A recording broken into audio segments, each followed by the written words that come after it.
बिस्मिल्लाहिर्रहमानिर्रहीम। ओके जी, सो हमारा जो टॉपिक है आज, जो चैप्टर हमें स्टार्ट करना है, that is the female athlete.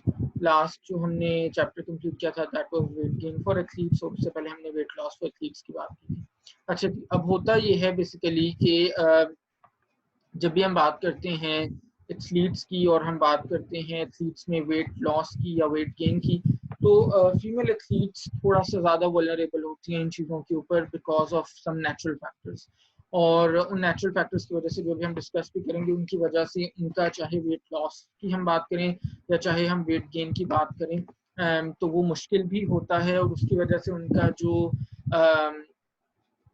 Health consequences हैं वो भी डिफरेंट डिफरेंट तरह के हो सकते हैं। ठीक है जी, तो 3 मेजर इश्यूज होते हैं फीमेल एथलीट्स की अगर हम बात करें। वो 3 इश्यूज कौन से हो सकते हैं? Number 1 is disordered eating, number 2 is amenorrhoea, and number 3 is bone loss. ठीक है, सो 3 मेजर इश्यूज अगर हम फीमेल एथलीट्स की बात करें तो उनके अंदर हो सकते हैं। Number 1 is disordered eating, number 2 is amenorrhoea, and number 3 is bone loss. Amenorrhoea आपको पता है, एब्सेंस ऑफ मेंस्ट्रुएशन। ठीक है, तो ये तीनों हम क्लोजली एसोसिएट कर सकते हैं विद द फीमेल एथलीट्स, और यहाँ तक कि इन तीनों को ये इतने ज़्यादा कॉमनली फीमेल एथलीट्स के अंदर विटनेस हुए कि 1992 में ACSM की, American college of sports medicine की एक कॉन्फ्रेंस हुई, जिसके अंदर उन्होंने इसको एक टर्मिनोलॉजी का नाम दे दिया और इसको कहा गया female athlete tried. Female athlete tried means something which is in 3। So number 1 disordered eating, 2 was amenorrhea, and 3 was bone loss. तो इसको इन्होंने ट्राइड का नाम दे दिया कि फीमेल एथलीट्स के अंदर ट्राइड नॉर्मली प्रेजेंट होता है। ठीक है जी। अच्छा, अब सबसे पहले हम डिस्कस करेंगे इसके अंदर डिसऑर्डर्ड ईटिंग या ईटिंग डिसऑर्डर्स को। ओके, तो होता यह है कि जब हम एथलीट्स की बात करते हैं, चाहे वो मेल एथलीट्स हों चाहे वो फीमेल एथलीट्स हों, वो जनरली ऑब्वियसली ज़्यादा कंसर्न्ड होते हैं, ज़्यादा कॉशियस होते हैं अपने बॉडी इमेज को लेके, अपनी बॉडी वेट को लेके, अपनी परफॉर्मेंस को ऑब्वियसली लेके। ठीक है, बट ज़्यादा कॉशियस होने में और बहुत ज़्यादा ऑब्सेसिव होने में there is this thin line, और जब वो थिन लाइन क्रॉस होती है तो वो एथलीट्स चले जाते हैं डिसऑर्डर्ड ईटिंग की। ठीक है, और ऑब्वियसली वी कैन इमेजिन कि athletes yes, being a sports person, एक वो ऐसा प्रोफेशन है जहाँ पे आपके पास कॉन्स्टेंटली प्रेशर बहुत ज्यादा रहता है परफॉर्मेंस का।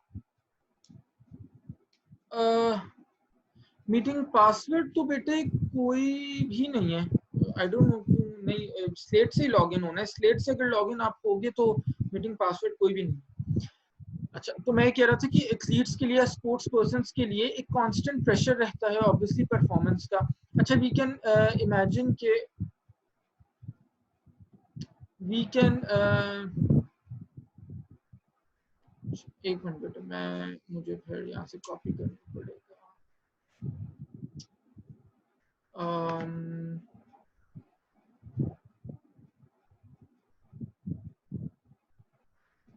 थर्सडे है आज, और अब जब मैं बात कर रहा था मुझे वो भूल जानी है।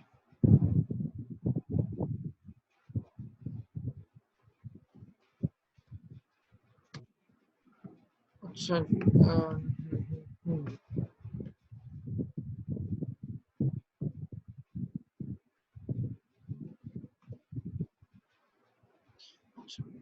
ठीक हो गया।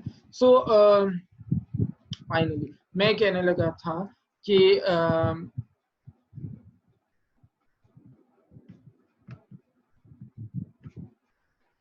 जो एथलीट्स होते हैं उनके ऊपर एक कांस्टेंट प्रेशर होता है परफॉर्मेंस का, एंड वी कैन इमेजिन कि वो एक ऐसे प्रोफेशन में होते हैं जहाँ पे आपका जो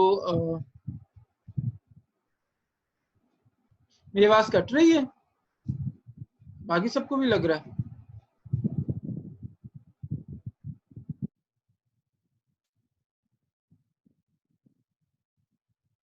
बेटे मेरी आवाज में डिस्टॉर्शन है, मुझे कंफर्म करे प्लीज।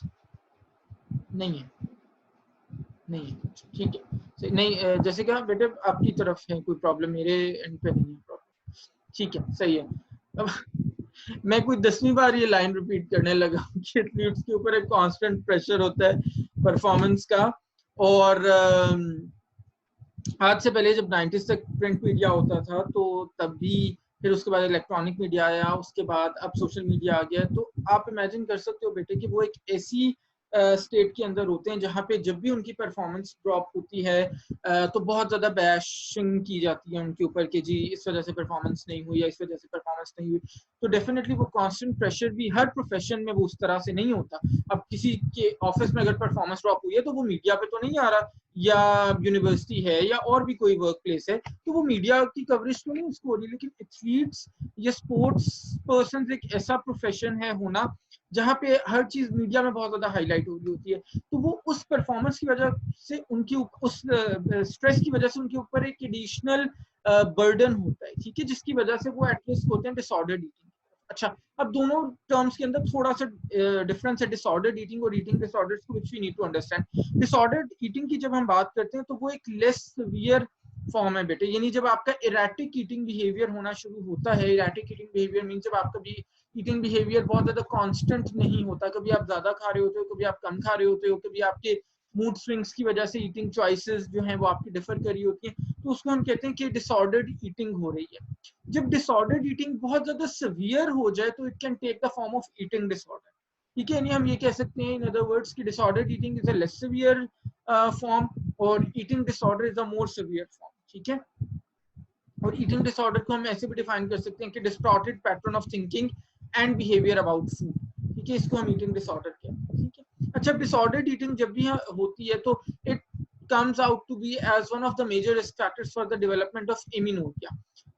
और उसके साथ इन कॉम्बिनेशन में ये भी होता है कि आपका caloric intake over a longer period of time वो बहुत लो होता है, बॉडी फैट लेवल्स बहुत कम होते हैं, आपके बॉडी वेट काफी कम होता है जो आपका आइडियल बॉडी वेट होना चाहिए।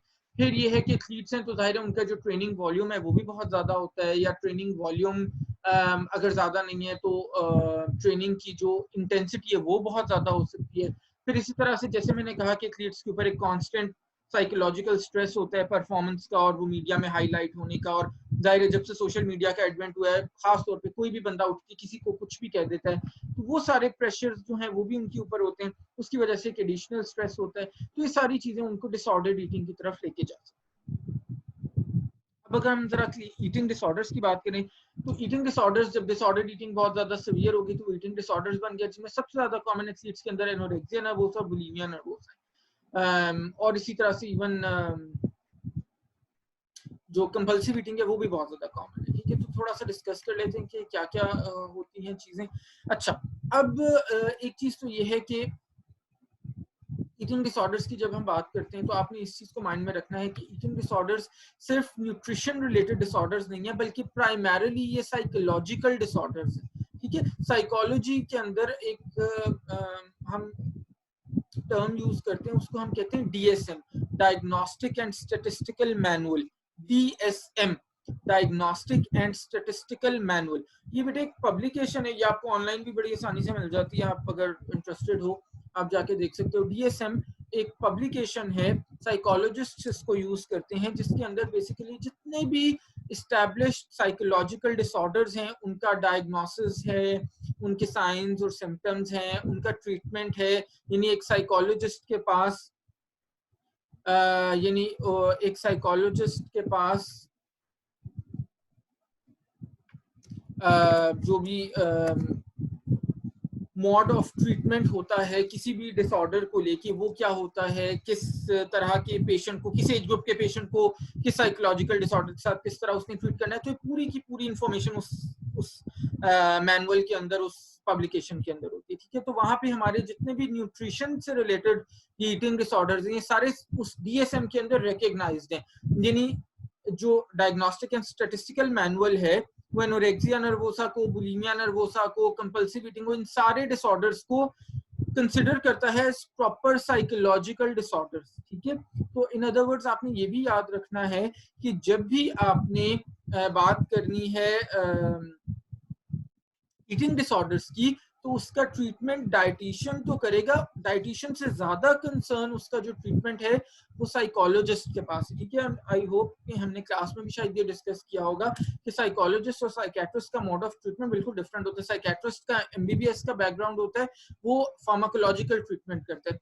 साइकोलॉजिस्ट का बैकग्राउंड क्लिनिकल साइकोलॉजी का होता है, उसने मेडिसिन नहीं की हुई होती, सो वो ट्रीटमेंट फार्माकोलॉजिकल नहीं करता, वो ट्रीटमेंट करता है आपके साथ सेशंस करके, ठीक है, आपके साथ बात करके वो ट्रीटमेंट कर रहा होता है, वो आपको मेडिसिन के ऊपर, मेडिकेशन के ऊपर नहीं डालता, which is a better option. हाँ, अगर साइकोलॉजिस्ट के पास ट्रीटमेंट फेल हो जाए तो फिर definitely you have the option of going to a psychiatrist. तो याद रखने वाली बात यह है कि जब भी हम ईटिंग डिसऑर्डर्स की बात करेंगे तो हमने डाइटिशियन के साथ साथ साइकोलॉजिस्ट को भी जरूर इन्वॉल्व करना है, तब जाके वो ट्रीटमेंट जो है वो प्रॉपर हो सकता है। सो एनोरेक्सिया नर्वोसा की अगर हम बात करें तो एनोरेक्सिया नर्वोसा आपको पता है loss of appetite due to fear of becoming obese, इसको हम कहते हैं anorexia nervosa, loss of appetite due to fear of becoming obese. अच्छा, जब हम जस्ट हम एनोरेक्सिया यूज करते हैं तो उसका मतलब होता है loss of appetite due to a medical condition, ठीक है। बहुत सारी मेडिकल कंडीशंस की वजह से आपकी भूख उड़ जाती है, जैसे फॉर एग्जांपल सबसे कॉमन क्या है, कैंसर का आपने सुना होगा बहुत कॉमनली कि जी कीमोथेरेपी जब होती है कैंसर पेशेंट्स की तो वो मेडिकेशंस की डोजेज इतनी ज्यादा हाई होती है कि उसकी वजह से उन लोगों का जो एपेटाइट है वो बिल्कुल चली जाती है, ठीक है। आईबीएस के अंदर, इरिटेबल बाउल सिंड्रोम के अंदर समटाइम्स आपकी एपेटाइट बिल्कुल चली जाती है, ठीक है। तो बहुत बहुत सारी कंडीशंस होती हैं जिनके अंदर मेडिकल कंडीशंस की वजह से आपकी एपेटाइट चली जाती है, ठीक है। तो जब हम जस्ट लिखी हुई देखते हैं एनोरेक्सिया, तो इसका मतलब है एनोरेक्सिया ये वो वाला है जो मेडिकल कंडीशन। जब हम एनोरेक्सिया नर्वोसा देखते हैं, नर्वस से याद रखना, तो उसका मतलब है कि वो साइकोलॉजिकल डिसऑर्डर, ठीक है। अच्छा, दूसरा जो कॉमन साइकोलॉजिकल डिसऑर्डर या ईटिंग डिसऑर्डर जिसको हम अभी डिस्कस करें वो है बुलिमिया नर्वोसा। बुलिमिया नर्वोसा में क्या होता है? बुलिमिया नर्वोसा में होता है कि there is this constant episode of severe food restriction followed by binging and then purging। Binging कहते हैं, आपको पता है जब आप बहुत ज्यादा एक्सेसिव ईटिंग करते हो, बिंज करते हो एक फूड के ऊपर, और पर्जिंग फिर हम कहते हैं बेटे वो जो क्लींजिंग हम जो करते होते हैं, जो हम सो कॉल्ड, जो हमें ये होता है कि जनाब अच्छा ओके मैंने बहुत ज्यादा रात को पार्टी कर ली, बहुत ज्यादा जंक फूड या प्रोसेस्ड फूड कंज्यूम कर लिया, अब नेक्स्ट डे मुझे भर भर के डिटॉक्स वाटर पी तो मेरी क्लींजिंग हो जाएगी, तो उस फिनोमेना को हम कहते हैं पर्जिंग। तो बिंज ईटिंग में ये होता है कि एक तरफ आप अपने आप को सीवियर रिस्ट्रिक्ट करते हो कैलोरीज के ऊपर, फूड्स के ऊपर, उसके बाद फिर जब आपको कंट्रोल अपने ऊपर बिल्कुल खत्म हो जाता है तो आप बहुत ज्यादा बिंजिंग करते हो, बहुत ज्यादा सुपर साइज्ड मील्स कंज्यूम करते हो, और उसके बाद फिर आपको जब गिल्ट फील होता है तो फिर आप बहुत ज्यादा पर्जिंग की तरफ चले जाते हो, ठीक है। तो ये रैपिडली ये कॉन्स्टेंटली सॉरी ये चीजें दोनों तीनों चीजें होती रहती। तीसरा फिर हमारे पास कंपल्सिव ईटिंग आ जाता है जिसके अंदर आपको एक फूड के लिए अनकंट्रोलेबल किस्म की क्रेविंग्स होती है, ठीक है। वो जो रात को 12-12 बजे बैठे हुए कई बार हमें नहीं हो रही होती कि जी वो फलाने ब्रांड का हमें एक बर्गर चीज एक्स्ट्रा चीज टॉपिंग के साथ हमें बर्गर खाना है कोला के ग्लास के साथ, तो वो कंपल्सिव ईटिंग हो रही होती है हमारी, ठीक है। तो वो जनाब हम इसका मतलब है कहीं ना कहीं डिसऑर्डर ईटिंग की तरफ जा सकते हैं अगर हम ऐसा बहुत ज्यादा फ्रीक्वेंटली करते हैं, ठीक है। तो ये हमारे ईटिंग डिसऑर्डर्स हैं मोस्ट कॉमनली जो एथलीट्स के अंदर होते हैं। बाकी वैसे पीका भी इसके अंदर कॉमन है, पीका वैसे नॉर्मली बच्चों में होता है लेकिन बड़ों में भी होता है। I have seen a case जहाँ पे पीका के साथ मेरे पास एक क्लाइंट आया था एडल्ट। नॉर्मली पीका ये होता है कि when you have cravings for the consumption of non nutritious substances, chalk बच्चे खाते हैं, क्ले खाते हैं, डर्ट खाते हैं, साबन खाते हैं कुछ बच्चे, सोप जो है, पेपर खाते हैं, कच्चे चावल बहुत बच्चों को क्रेविंग होती है, ठीक है। तो ये वो सारी चीजें जो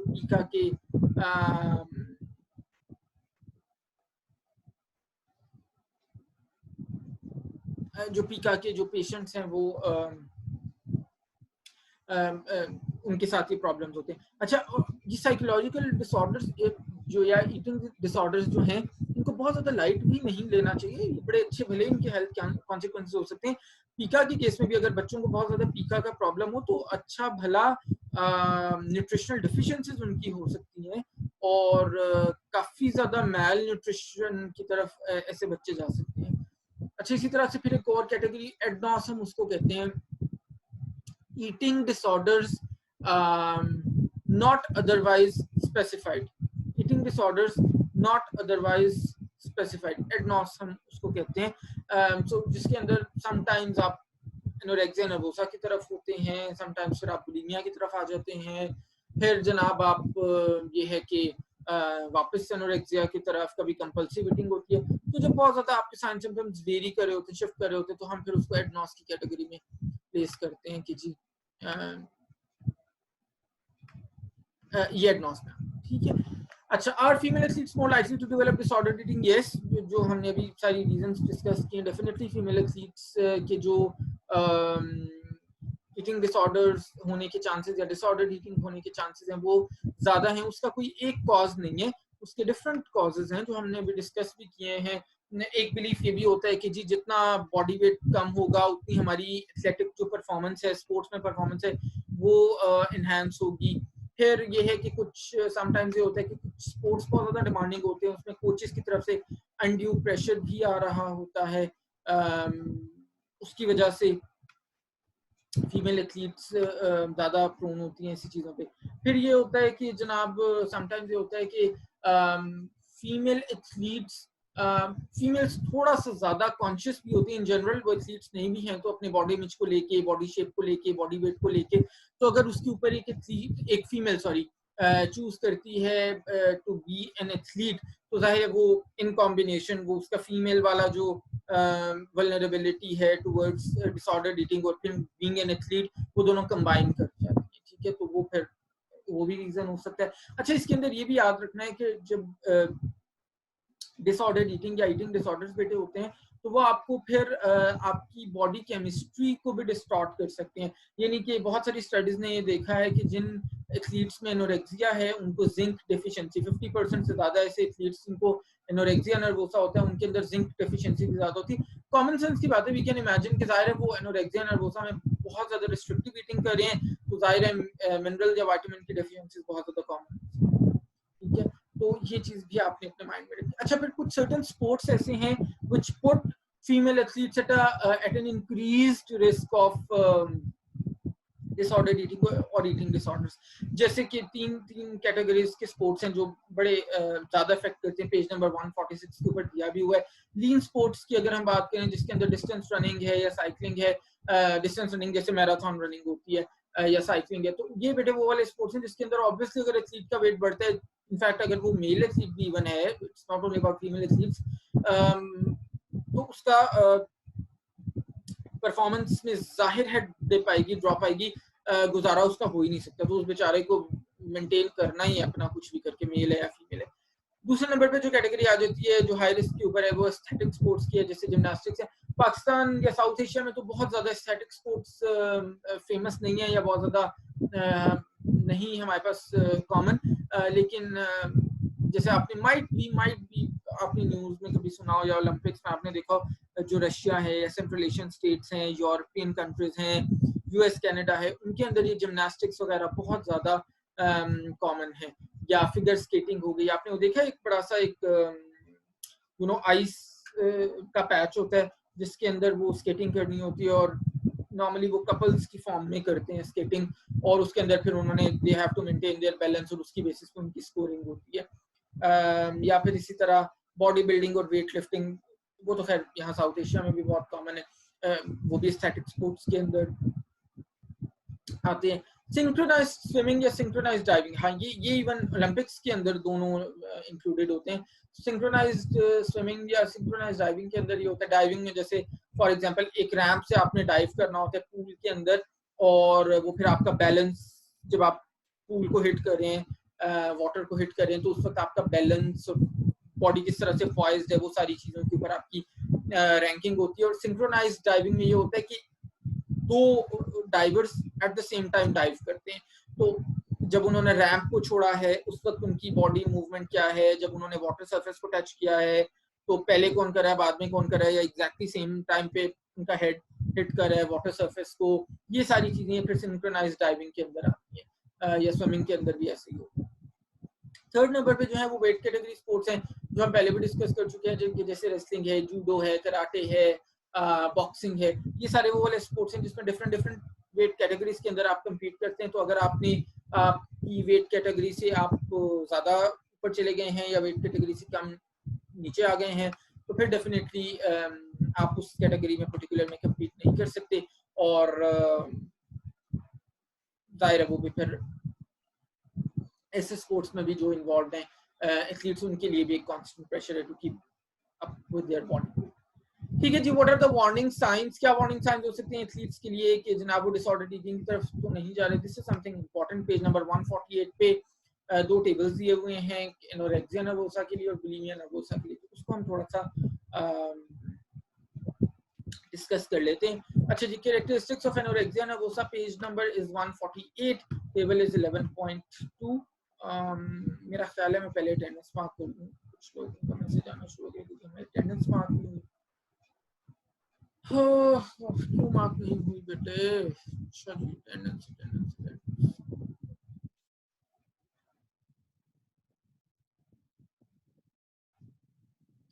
अच्छा जी, आयशा नवाज नहीं है,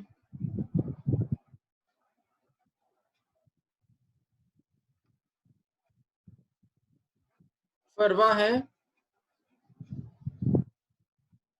फरवा फरवा है बेटे?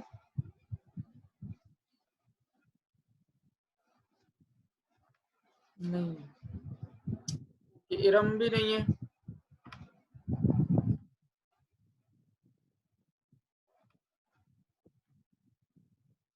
मारिया जी बेटा, इरम है? Yes sir, present.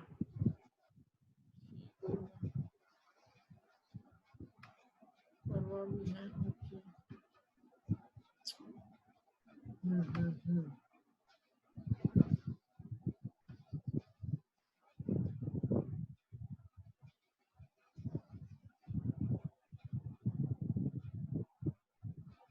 अच्छा जी, और नेक्स्ट पेज पे मिशा है, ठीक हो गया।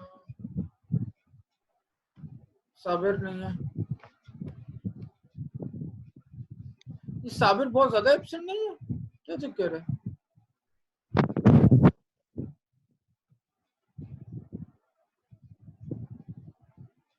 सुहेब भी नहीं आ रहा काफी क्लासेस में, मैं देख रहा हूँ। शुमाइम का भी यही हाल है, शुमाइम भी नहीं है बहुत सारी क्लासेस से।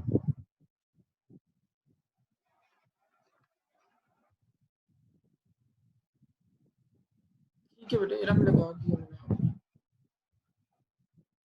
थर्ड पेज पे कौन है? ओके, वो जी हाँ है। अच्छा जी, so coming back to anorexia, physical signs बेटे जो इसके हैं, that is severe weight loss, obvious है। बॉडी वेट जो है that is well below average body weight जो होना चाहिए। इमैशिएटेड अपीयरेंस, इमैशिएटेड अपीयरेंस होती है जैसे हम उर्दू में कहते हैं जी बिल्कुल वो तो फलाना हड्डियों का ढांचा है, that is the kind of appearance जो हम डिस्क्राइब करने के लिए हम कहते हैं कि जी इमैशिएटेड अपीयरेंस है। इरेगुलर पीरियड्स हो सकते हैं, कोल्ड एक्सट्रीमिटीज हो सकती हैं, ये जाहिर फैट लेवल्स बहुत लो होते हैं तो उसकी वजह से इंसुलेशन प्रॉपर नहीं होती बॉडी के अंदर।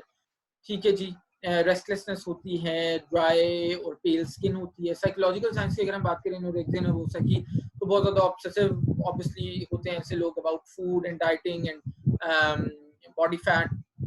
फिर उनको लगता है कि they are really really fat, जबकि वो फैट नहीं होते, वो थिन होते हैं एक्चुअली।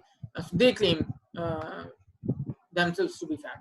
ठीक है जी, फिर इसी तरह बहुत ज़्यादा फियर होता है उनको वेट गेन का, सेल्फ एस्टीम उनकी लो होती है, डिप्रेशन होता है, एंजाइटी होती है,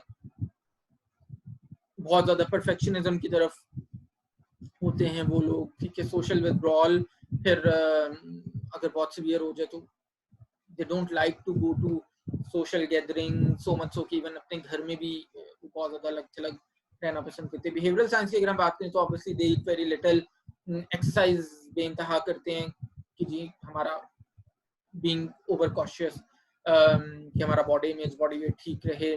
फिर फूड और कैलोरीज में ज़रूरत से ज़्यादा इंटरेस्ट शो करते हैं, एंजाइटी होती है उन्हें बहुत ज़्यादा, आर्गुमेंट्स करते हैं बहुत ज़्यादा फूड्स के साथ, ये खाना चाहिए, ये नहीं खाना चाहिए, ये बिल्कुल भी ज़िंदगी में इसकी तरफ, इस फूड की तरफ देखना भी नहीं चाहिए, ये सारे प्रॉब्लम्स होते हैं। कंपनी में they generally refuse to eat. फिर जनाब इसी तरह ऑब्सेसिव वेइंग, दिन में 3-3 4-4 बार अपने आप को स्केल के ऊपर देख रहे होते हैं कि जी कहीं वेट तो नहीं बढ़ गया। तो ये सारे कैरेक्टरिस्टिक्स हैं एनोरेक्सिया नर्वोसा के। बुलिमिया नर्वोसा की अगर हम बात करें, उसके अंदर फिजिकल साइंस कुछ डीके एंड इनेमल इरोजन। कुछ डीके और इनेमल इरोजन बेटे ये होता है कि नॉर्मली जो बुलिमिया के पेशेंट्स होते हैं वो क्या करते हैं, वो बहुत ज़्यादा रिस्ट्रिक्ट करते हैं अपने आप को सर्टेन फूड से, फिर बहुत ज़्यादा बिंजिंग करते हैं एकदम से, फिर उनको होता है कि हमने पर्जिंग करनी है, हमने बहुत ज़्यादा खा लिया, तो गिल्ट होता है उनको, फिर वो क्लींजिंग करने जाते हैं या जो भी उनका दिल करता है कि जो भी हो हमने इनटेक किया है वो उसको हम बाहर निकाल दें। तो वो नॉर्मली क्या करते हैं, सेल्फ इंड्यूस्ड वॉमिटिंग। मेरा ख्याल है हमने किसी चैप्टर में भी पढ़ा था कि एथलीट्स बहुत ज़्यादा सेल्फ इंड्यूस्ड वॉमिटिंग करते हैं। तो सेल्फ इंड्यूस्ड वॉमिटिंग की वजह से होता है कि उनका जो जैसे हम कोला ड्रिंक्स जो लोग बहुत ज़्यादा लेते हैं, उनका जो टीथ का डिके शुरू हो जाता है और इरोजन नेचुरल जो इनेमल है उसका इरोजन स्टार्ट हो जाता है। तो बिकॉज ऑफ वॉमिटिंग जब भी हम करते हैं तो उसमें एसिडिक कंटेंट्स होते हैं ज़्यादा, तो उस एक्सेसिव वॉमिटिंग की वजह से, इंड्यूस्ड वॉमिटिंग की वजह से उनके जो एसिडिक कंटेंट्स हैं वो उनके इनेमल को डिस्ट्रॉय करना स्टार्ट कर देते हैं।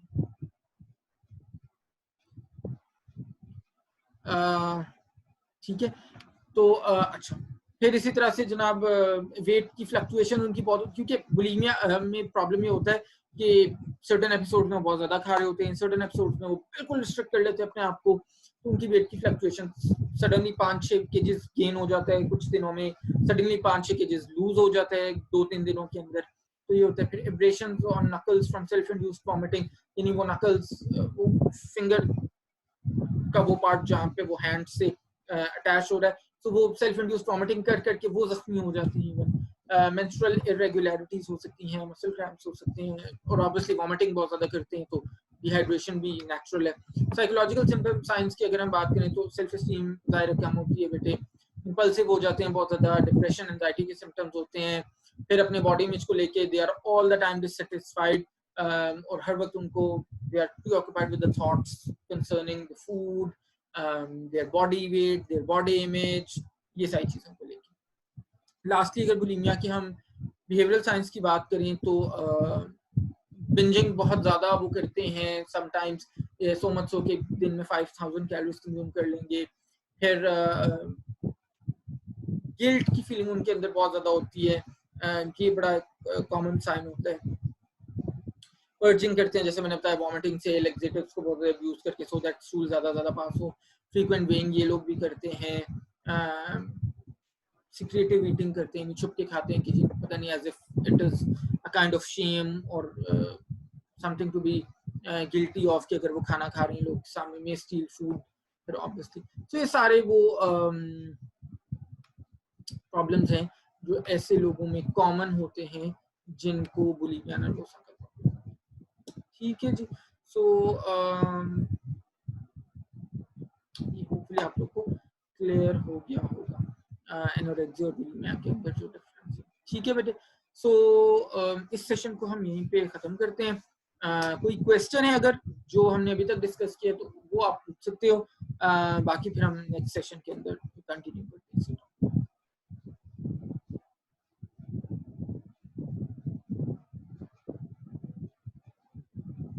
अच्छा जी, सो ठीक है, I think we don't have any questions, so मैं इस सेशन को एंड करने लगा।